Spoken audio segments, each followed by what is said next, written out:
In this video, what I'd like to do is to look at a video I made previously called The Room, which, well, I'll talk about that in a moment.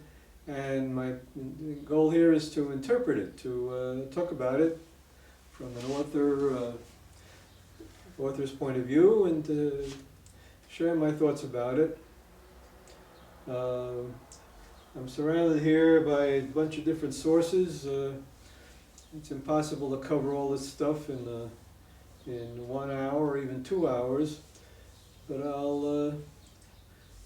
I'm doing it kind of like an improv, jazz improv. I have a background playing jazz for a while, so trusting in the here and now that I'll be able to somehow put all this stuff together and say something, say what I want to say, at least some of the things I want to say about this video. I like this video very much, The Room.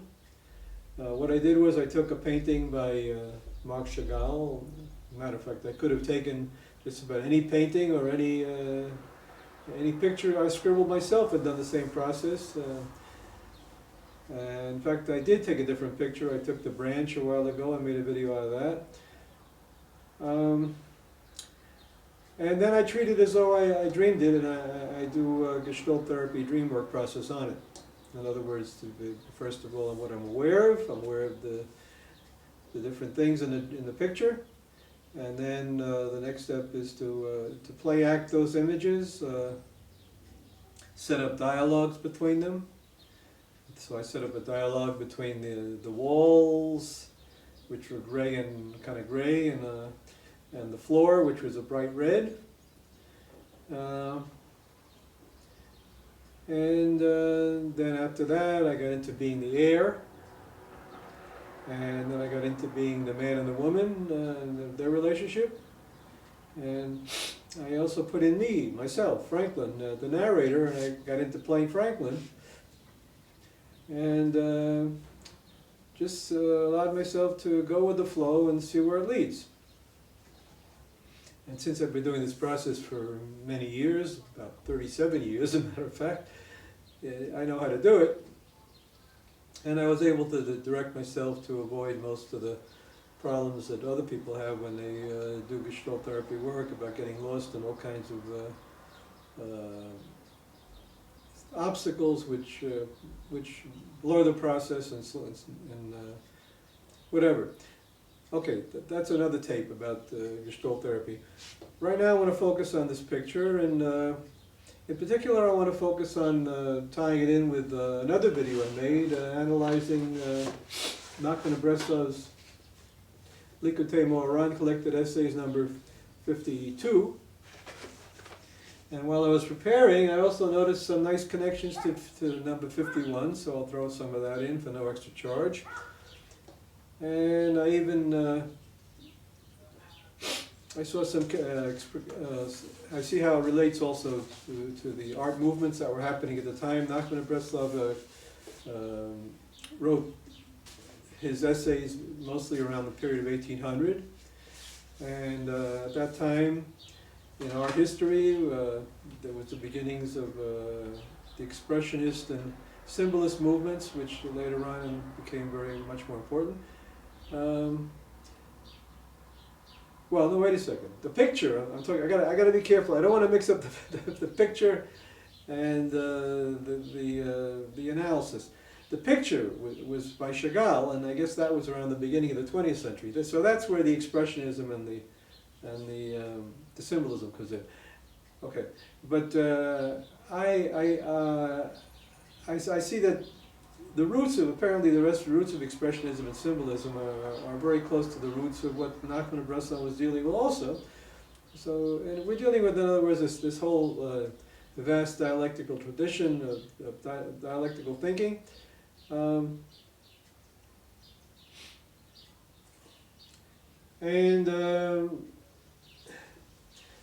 So it has art, there's art here, art theory, theology of Nachman and Breslav, and as a matter of fact, we also have philosophy of Schopenhauer is very relevant I'll tie that in also. Not too much, not too much Schopenhauer, but some. What else we got here? Oh, Plato, of course. A little bit of Plato for flavor. So it's quite a feast here. The question is how to put it all together so it makes some kind of sense in a short time, or even in a long time. 2 hours. That's my problem. But we'll see how I deal with it. So let's see the best way to start off.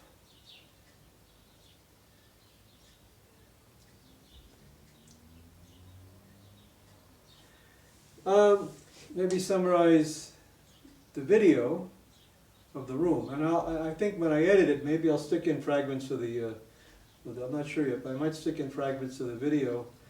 So at the beginning it starts off, I'm just looking at the room as a room, and I'm relating to the fact that there's an inside and an outside. Inside the room is furniture and people, and outside the room looks like a Russian town.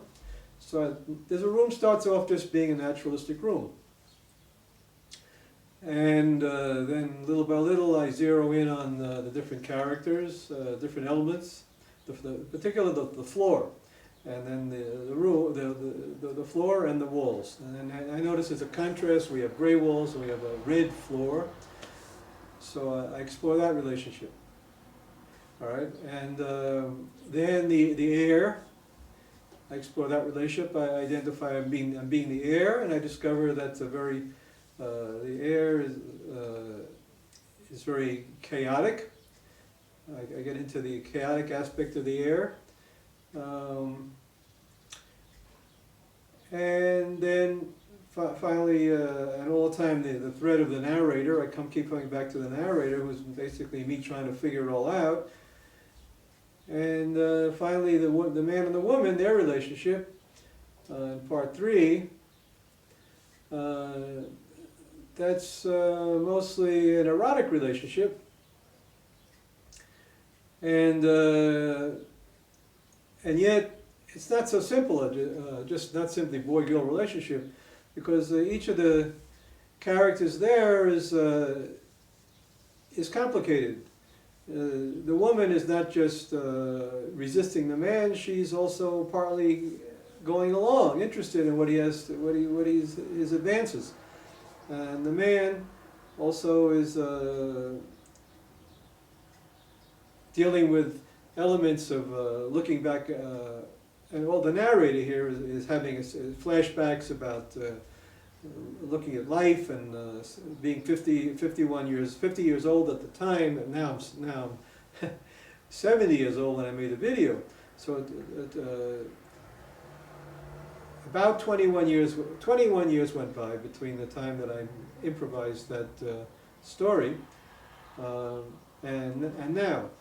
But basically, I was surprised to see that most of the same elements are there. Even at age 50, I was dealing a lot with mortality, feeling a sense that, well, what's next, getting to be not as on fire as I used to be, and dealing with the prospect of getting older, dying. Now, at age 70, of course, it's much more an issue, but still I feel like I have a lot of energy.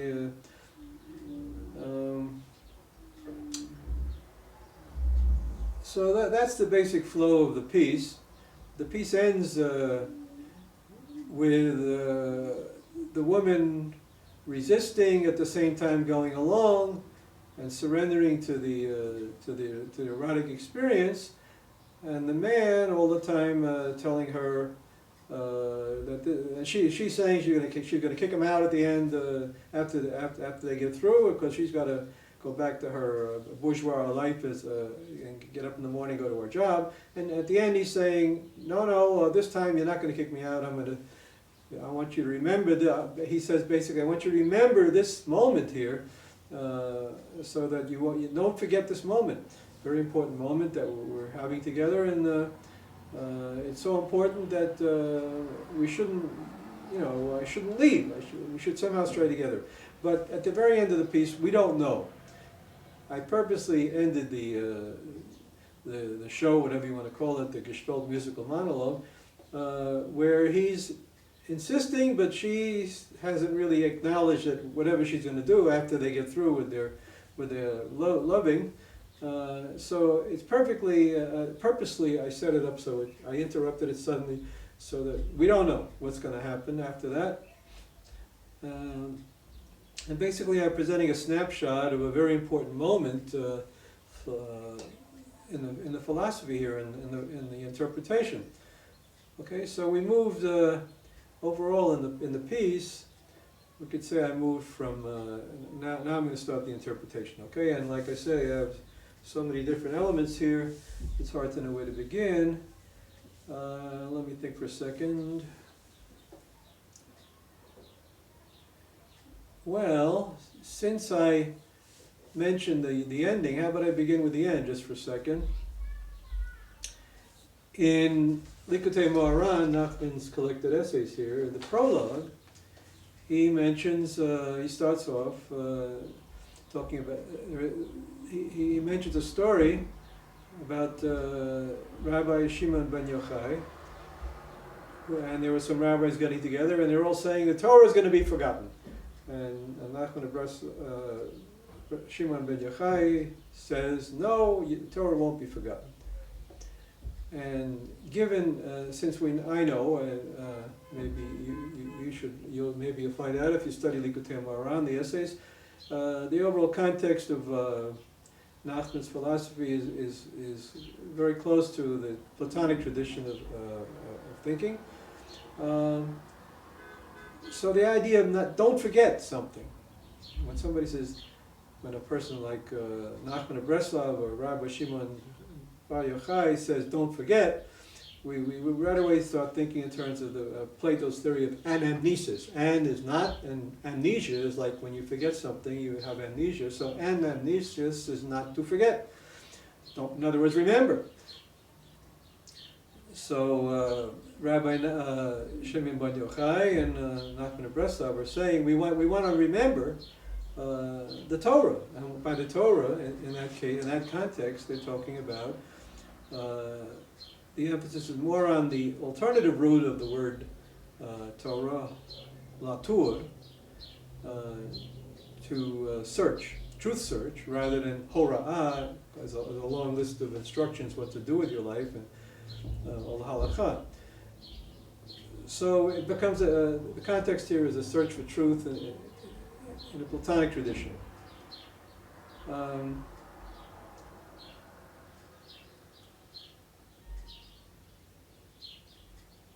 Okay. Now, that search for truth in the Platonic tradition implies that we're going back to the past to remember. Learning is remembering. To remember the past. I'm dealing with that very nice bird that's chirping out there, but the trouble is, his chirping is distracting me, but I'll see if I can keep going. Maybe he'll get tired of chirping after a while and go somewhere else to chirp. I hope so. Anyway, so Platonic anamnesis. We want to go back to, we want to search for origin. We want to go back to your face before you were born, you might say. And you do that by going back for more and more primordial ideas, and the primordial ideas of Judaism being Abraham, Isaac, and Yitzchak, the thesis, the antithesis, the synthesis of dialectical thinking. That bird is really, I'm going to turn off this video until the bird stops.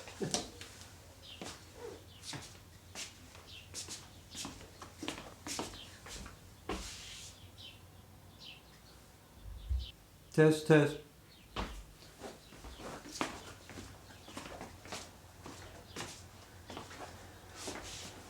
Well, you might say, so why don't you close the door, and close the windows? Well, the lighting is much better when I use daylight for these videos, so I just decided to struggle with the racket. Another obstacle here is that this is the migration season for the birds, so it's not just one bird, there's a whole village of birds out there right now. And so I had no choice, I just got to keep going. All right, so going back to origins. All right. Pure ideas. All right. So the show ends. The point I want to make here is that the show ends at the moment of the dialectical synthesis. So we can look back at the show. It starts off a certain image, a picture, a real life room. And then this picture, during the process that I do, taking with awareness, I break it up into a lot of different fragments, and I work on it. I'm aware of different fragments, and I become the different fragments. So we go from the oneness to the manyness. That's the antithesis, the opposite.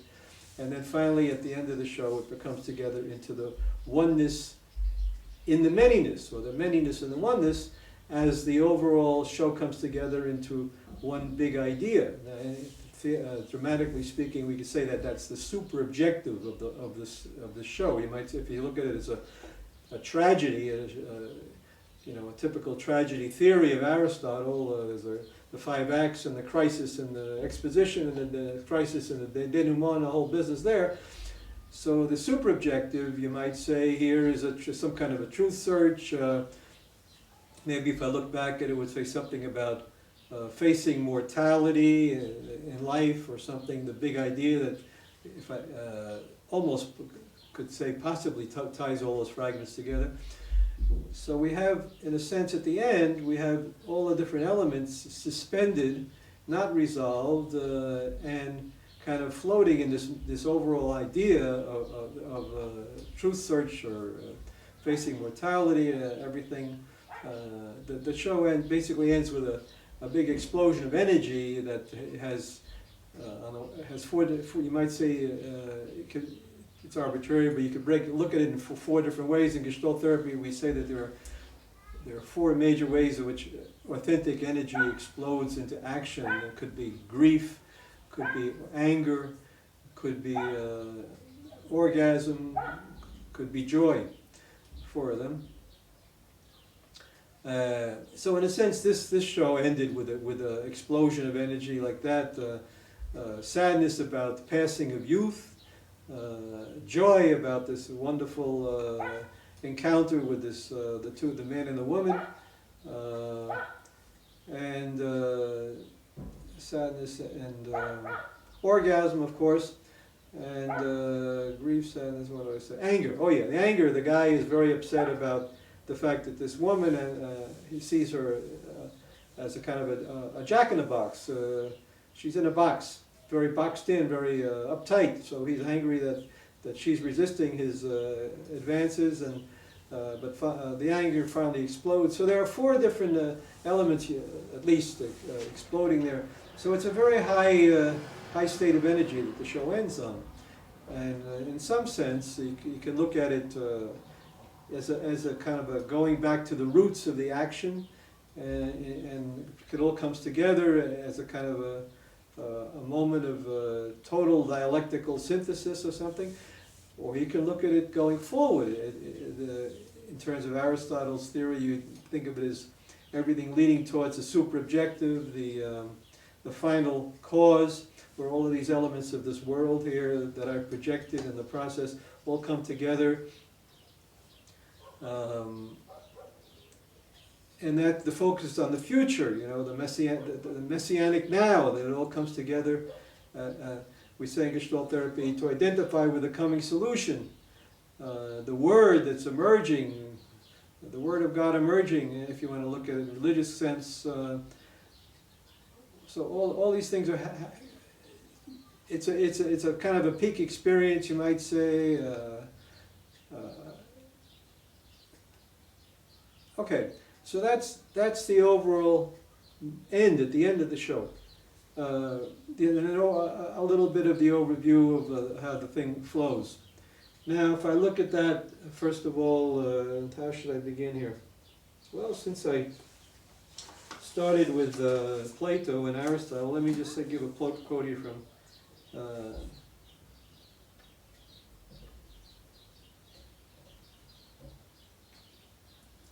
if we look at it in the context of Plato's ideal of beauty and searching for the good and beauty. So here's a quote from Plato. But what if a man had eyes to see the true beauty, the divine beauty, I mean pure and clear and unalloyed, not clogged with the pollutions of mortality and all the colors and vanities of human life, thither looking and holding converse with the true beauty, simple and divine. By the way, this is from Philosophies of Art and Beauty by Hofstadter and Koons. Just, I'm not going to take much, just one little paragraph here, so I guess it's probably fair use, I hope so. Remember how in that communion only, beholding beauty with the eye of the mind, he will be enabled to bring forth not images of beauty, but realities. For he has hold not of an image, but of a reality, and bringing forth and nourishing true virtue to become the friend of God and be immortal if mortal man may. Okay, that's an idea. So somehow, if we look at this in the terms of this dialectic going on here in terms of Plato, we'd say, maybe I'm approaching here some kind of a moment of pure beauty where, what does he say, not clogged with the pollutions of mortality and all the colors and vanities of human life. Okay, so you might say that this process that I went through in making the monologue was one by one peeling away these layers, peeling the onion there in Gestalt therapy sense, to get to that final moment where the pure action, the pure idea, the synthesis, the dialectical synthesis can happen. And so I started off, like I said, with a simple opposition between the walls, and which are very bourgeois, and the floor, and the which is kind of raw energy, and peeled away that opposition, and then what helped me do that was getting to the idea of the chaos, which introduced another element, and a kind of a void, a moment of a void. So, and out of that void came the new idea of fire. And the fire somehow burnt up the opposites there, and so we have the typical process of what Hegel, I guess, would call sublation, what in the Kabbalah we call tzimtzum, the contracting of ego, death of ego, the two sides, the bourgeois side. This is all Franklin, of course. The bourgeois side and the raw energy side, kind of being burnt up by in the void, the chaotic empty space there, and then the new idea of the fire. Frank, the narrator in the piece talks about a life on fire, and again we have come to think of it in the essay that's attached to this video. If you see, if they'll let me put it on the whole thing, or you'll find it on my website. If you can't put the whole thing there. I quote a poem by Dylan Thomas. Ties in with the fire idea here. I'll just jump to that for a second. Dylan Thomas, I'm not going to read the whole poem again, just a couple of lines. The poem is called Do Not Go Gentle Into That Good Night. Again, about facing mortality. Here he's writing, I think, about the death of his father, I'm not sure. But just the first couple of lines here, it says, do not go gentle into that good night. Old age should burn and rave at the close of day. Rage, rage against the dying of the light. So this piece of mine that I wrote here at 50 years old, and I still find interesting at 70 years old, is my way of raging against the dying of the light. Okay, that's my artistic way of dealing with that.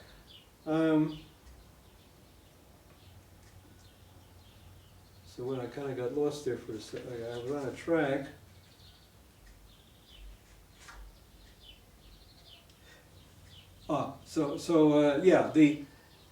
We're peeling away the onion here. So I took, first away, I peeled away the bourgeois walls and the inexorable wall with that energy, uncompromising energy. And at the air in the middle was a kind of the moment of tzimtzum, where everything becomes chaotic, and it's a no state of no thingness, you might say, nothingness, the void, the chalal panui, the empty space, and then comes the idea of a life on fire. So we have already the elements of alchemy. You know, we have water, earth, air, and fire. So where do I have that? That reminds me of, so now I'm jumping again. I'm still not getting to the main item on the menu here, which is likutei moharan, essay number 52. But this is 51, and this one begins, when you approach the pure marble stones, do not say, water, water, as is said. He who speaks falsely will not be sustained before my eyes. So that quote here, Nachman goes on and talks a lot about the water idea, and he relates that to the idea of tears, and then he brings in the idea of melancholy and salty tears, and then he goes on and towards the end of the piece he's talking about divine providence.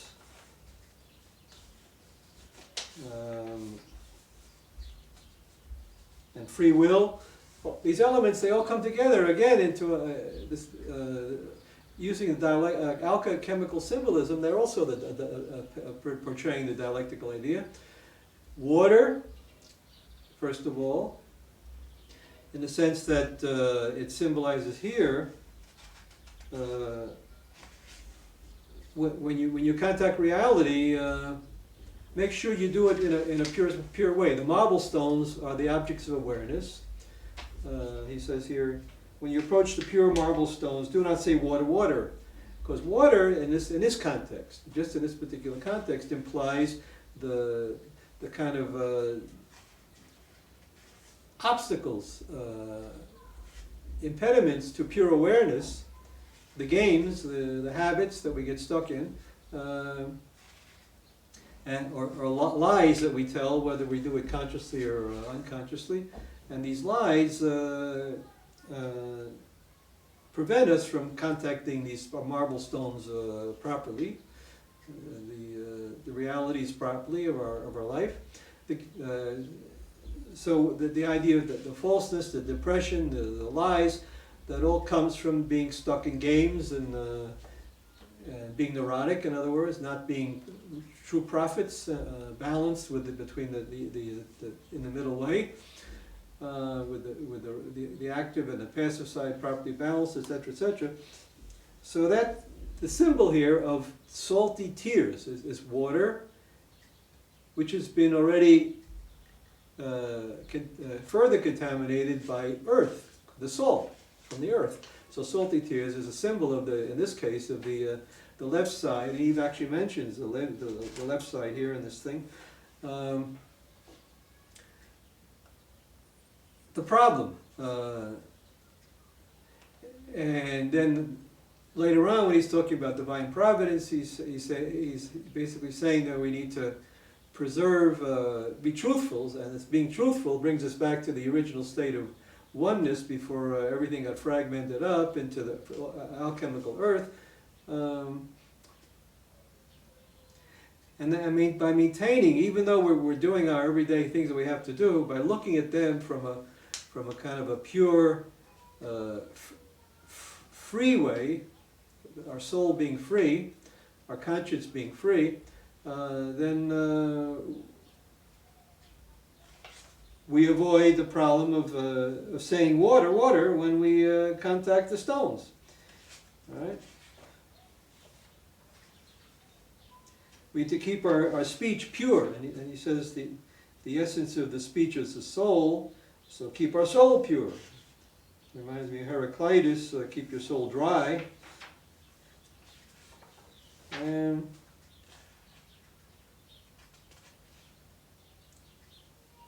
truthful speech abides forever and will be fulfilled in the world to come.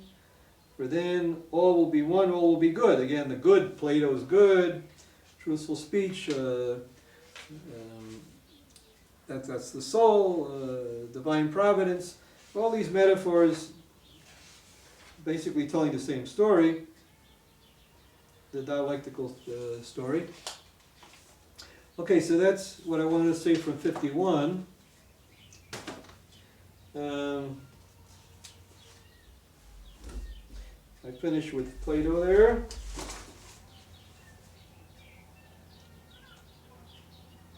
We can, it's interesting.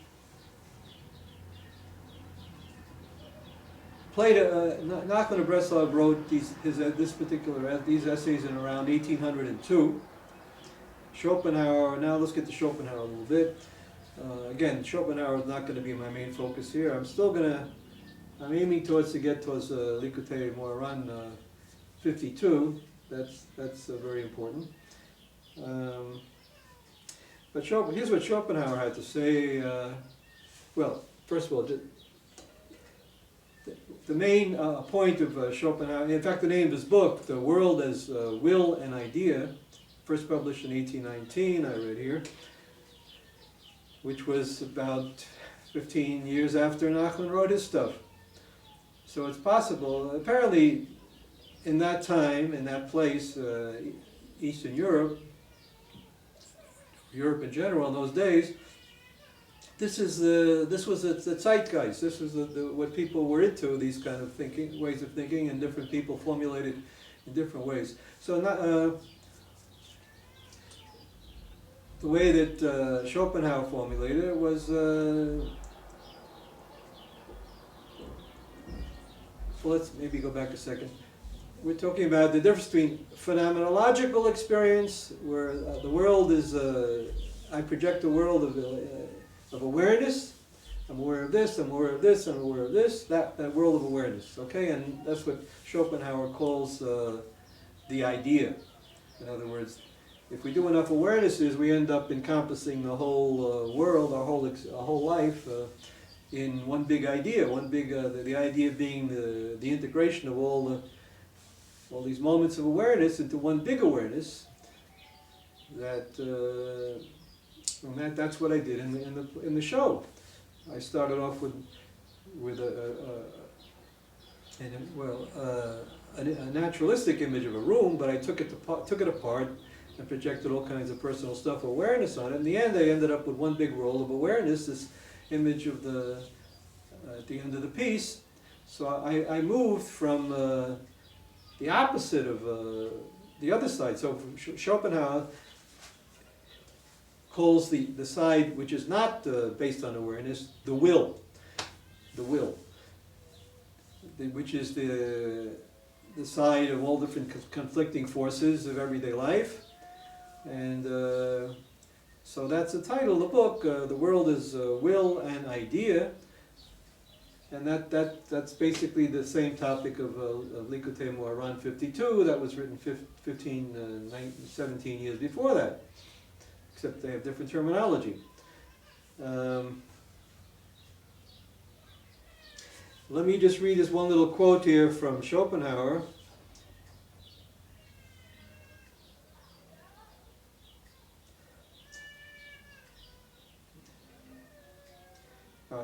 First of all, two quotes. First of all, we move from objectivity, from the slavery of the will, and in raising us,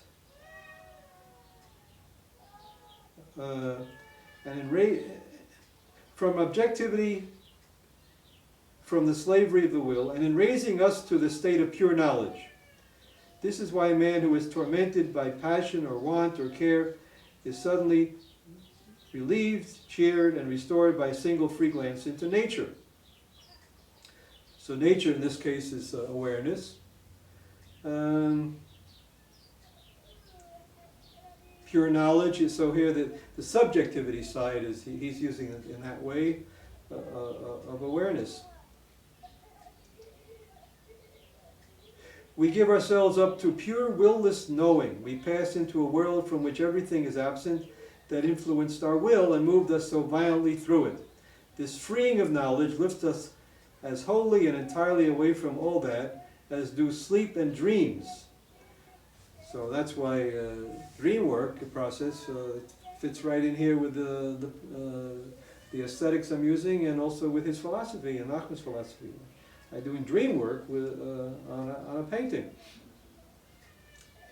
So we're getting to a state of freedom, to leave behind a naturalistic world of everyday things, and to escape, you might say, or to ascend to the world of pure ideas, pure awarenesses, in this context here. So that we are no longer the individual. The individual is forgotten. So in the show I did, Franklin Wepner, age 50, there in that room in Brooklyn, feeling depressed about his loneliness and lack of material success, and problems with the landlord, and having troubles finding people to do the work, etc. That individual's forgotten, and Franklin, that character, that narrator, moves from there to a state of kind of maybe it's wishful thinking, but to a state of pure ideas, a moment of Platonic anamnesis, or messianic now, or the final cause of Aristotle. So that's what we talk about here. This freeing of knowledge lifts us wholly and entirely away from all that, as do sleep and dreams. We get away from the will. The will here being the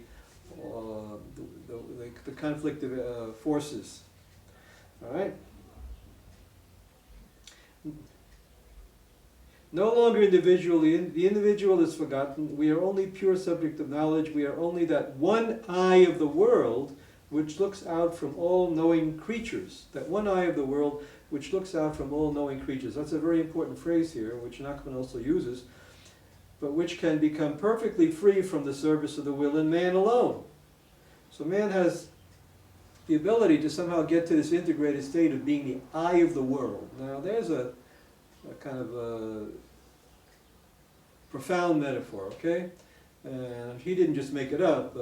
Here is Nachman using the same metaphor of the eye of the world. I forgot to mention it in number 51. Let's see 51 here. Let's see, how does he put it?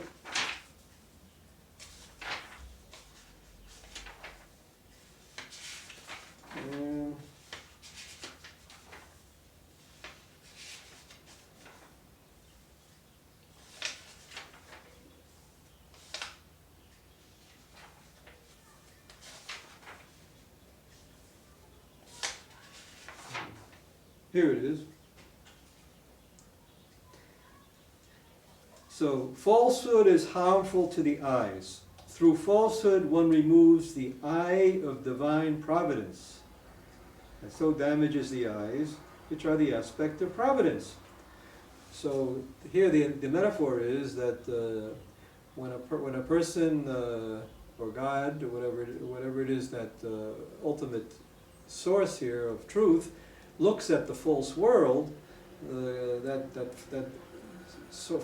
eye of truth there is the eye of God, or what Schopenhauer calls here the one eye of the world. And Nachman calls it the eye of divine providence, the eye of God. And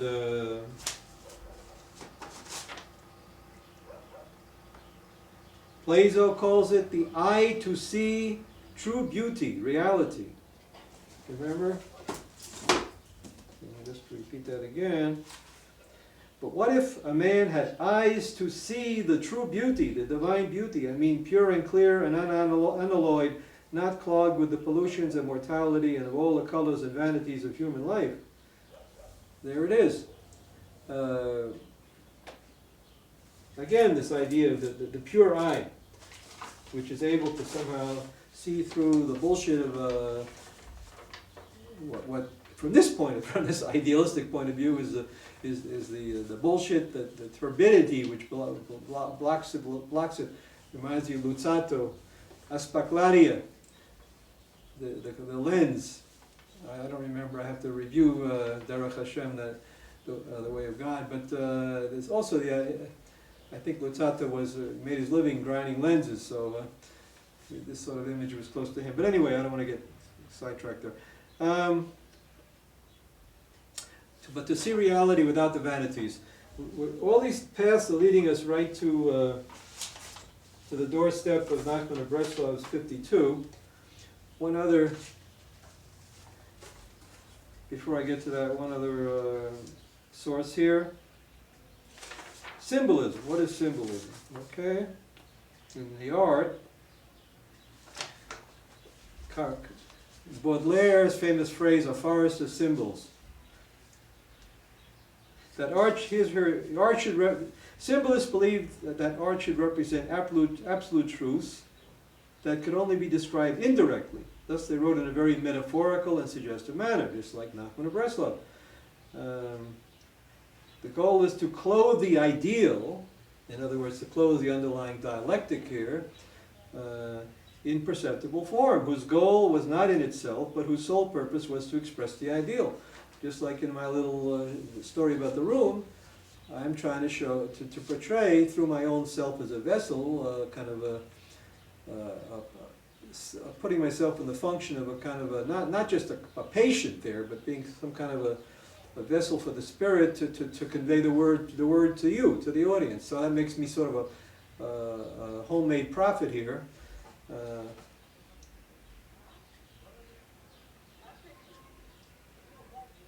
The goal is to express the ideal. In French, ce sont là des apparences sensibles destinées à représenter leur affinité ésotérique avec des idées primordiales. Perceptible surfaces created to present their esoteric affinities with the primordial ideas. Again, primordial ideas, that's spelling out Plato, going back to the basic ideas of thesis, antithesis, synthesis, and that's what I'm illustrating in the video, in the room. So, on the one hand, it looks like some guy sitting in a room in Brooklyn, just having some, you might even say a masturbation fantasy there, although I wasn't, I don't remember masturbating at the time. In fact, I had my hands on the keyboard all the time, because I was making up music as it went along, but the music unfortunately got lost.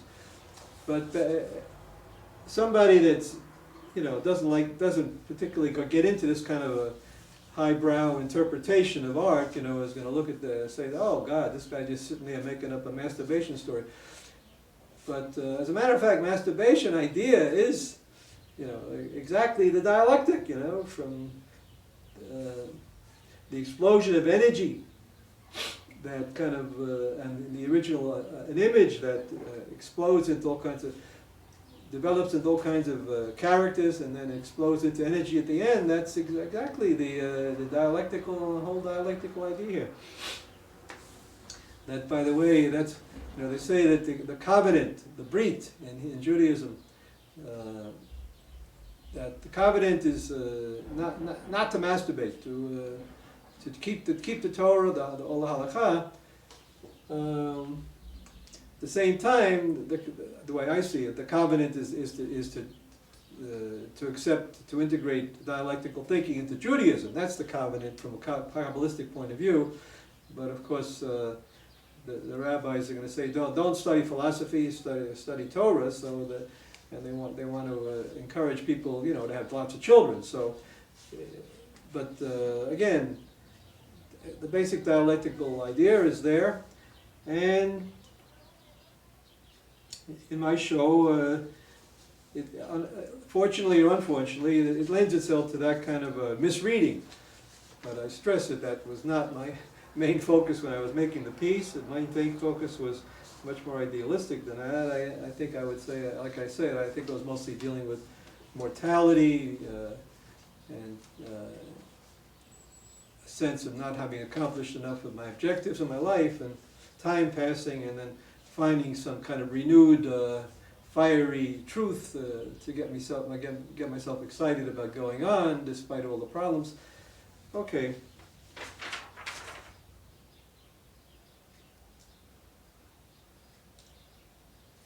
Again, symbolism, investing all things, even vowels and perfumes, with potential symbolic value. The physical universe then is a kind of language that invites a privileged spectator to decipher it, though this does not yield a single message so much as a superior network of associations.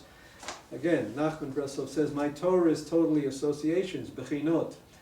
Torah sheli, kol Torah sheli bechinot. My whole Torah is associations. This is an aspect of that, that's an aspect of that. So the same process here in this piece that I did. I made a kind of a pure language out of that picture.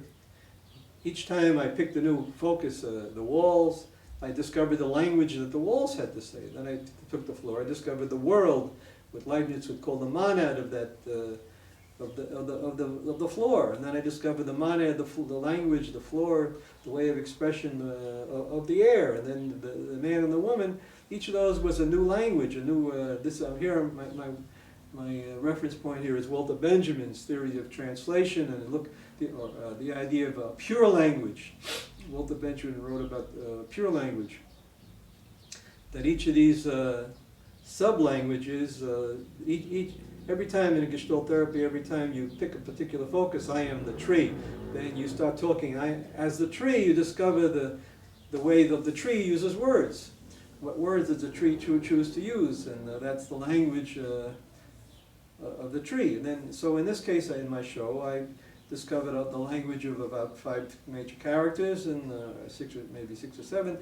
And then the end of the final statement, when the piece ended, was an attempt to present some kind of a pure language, free from the original idea of a simple room, but now totally in the idealistic space of pure language. Okay. Which again is if you speak in religious terminology, to get to the Word of God.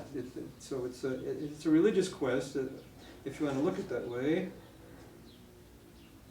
The purpose of art, Schopenhauer. Here's where he's talking about Schopenhauer in reference to symbolism. Arthur Schopenhauer, the philosopher of pessimism, who maintained that the purpose of art was to provide a temporary refuge from the world of the strife of the will. So again, I started off in the show here with this depressing state of life is just, I have a problem, how to make a living, how to do my work, and being tormented with all these forces. And the room says at one point, oh, how it's so difficult being a room because the chaos and the blind energy of the floor and the bourgeois demands of the walls, it's so difficult. But then through this process of contemplation, Gestalt therapy is concentration therapy, I managed to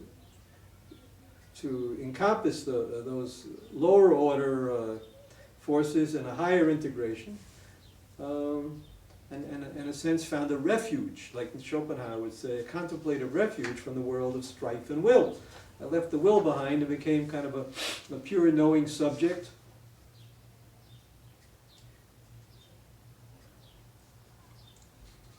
Other characteristic of symbolism is mysticism and otherworldliness and mortality. There's the idea of mortality, that all of these forces are coming in all the time, being born and dying. And, the idea of, karma, successive rebirths and rebirths and deaths and rebirths and deaths and rebirths. Each time the spiraling dialectic goes around, etc., etc. The tree of life.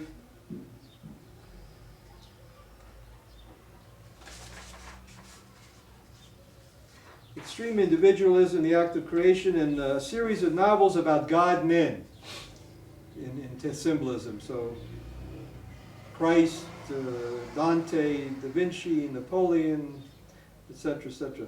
So the God-man idea is, the Messiah.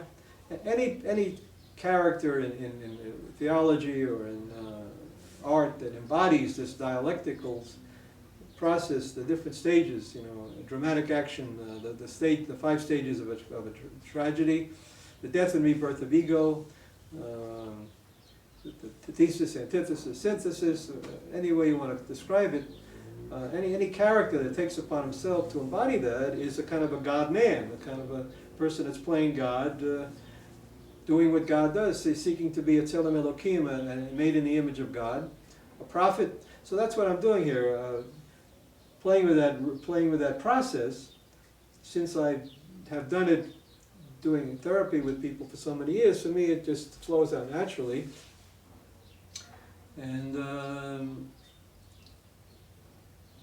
I'm using here as an author the same process, playing God, the little godlet, Franklin the godlet, embodying the dialectic. And this is symbolism. So the world becomes, all of the pieces, all the images in that show are a forest of symbols that are a code for the underlying dialectical truth search here, whatever you want to call it, all kinds of labels for it. So that's so much for symbolism. Expressionism is basically the same thing. Chagall was dealing with expressionism, and so a show like this also is expressionism. An expressionist wishes above all to express himself, but the self that I'm expressing here is not, of course, the everyday self. It's the other self, the deeper self. An expressionist rejects immediate perception and builds on more complex psychic structures. Impressions and mental images that pass through the soul as though through a filter which rids them of all substantial accretions to produce the clear essence. So that's the idea of peeling the onion, peeling one game, one layer after another away in Gestalt therapy, the games that people play. And once you peel away all the accretions, then what's left, these are the new awarenesses that come out of the process. They condense into more general forms or into types.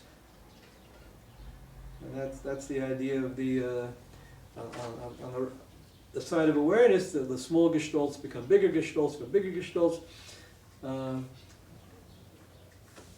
leading back to the one without a second, completes the cycle of the whole dialectic there. By the way, I'm assuming you've looked at other videos here. I can't in one video say everything. So I'm referring you back to the one I just got through making about likutei moharan 52. And you'll find a lot of what I'm saying here, what I just said, for example, is relating to that, but I'm not going to repeat everything here. Expressionism doesn't shun, it's like the Baroque in certain ways, according to Walter Benjamin, but it doesn't shun the violently unpleasant effect, while Baroque does.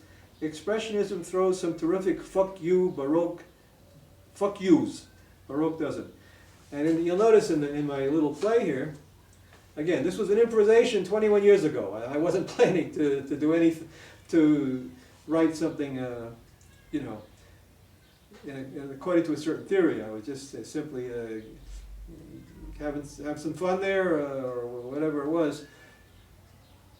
But at some point, the character, which character was it? The floor? No, the man. Towards the end of the room, says, "I can unlock your canary," or something like that. The canary being the uptight part of a person. You know, I can release you from your canary. And he says that to the audience. I can release your canary also, motherfucker.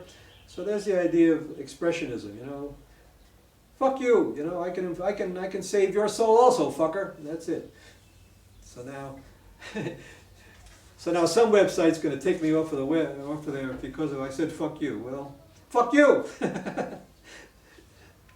Some other website will pick it up and use it, as long as I put 18 plus. You know, then at least I should survive for a while with 18 plus. When I put the video in, to escape from the moral entrepreneurs, the uptight people in their boxes. Okay. Again, expressionism. Expressionists plays often dramatize the spiritual awakening and sufferings of their protagonists. Awakening, that's a key word we're going to find also in Likutei Moharan 52.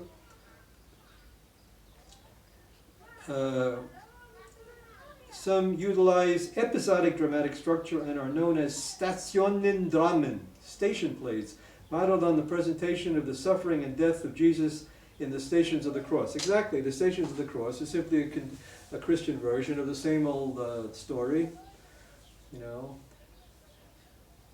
Same old story, dialectical thinking going on thousands of years already.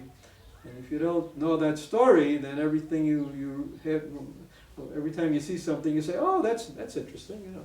Whereas if you know there's the old story, oh, here again, you're getting boring already, hearing the same story so many times.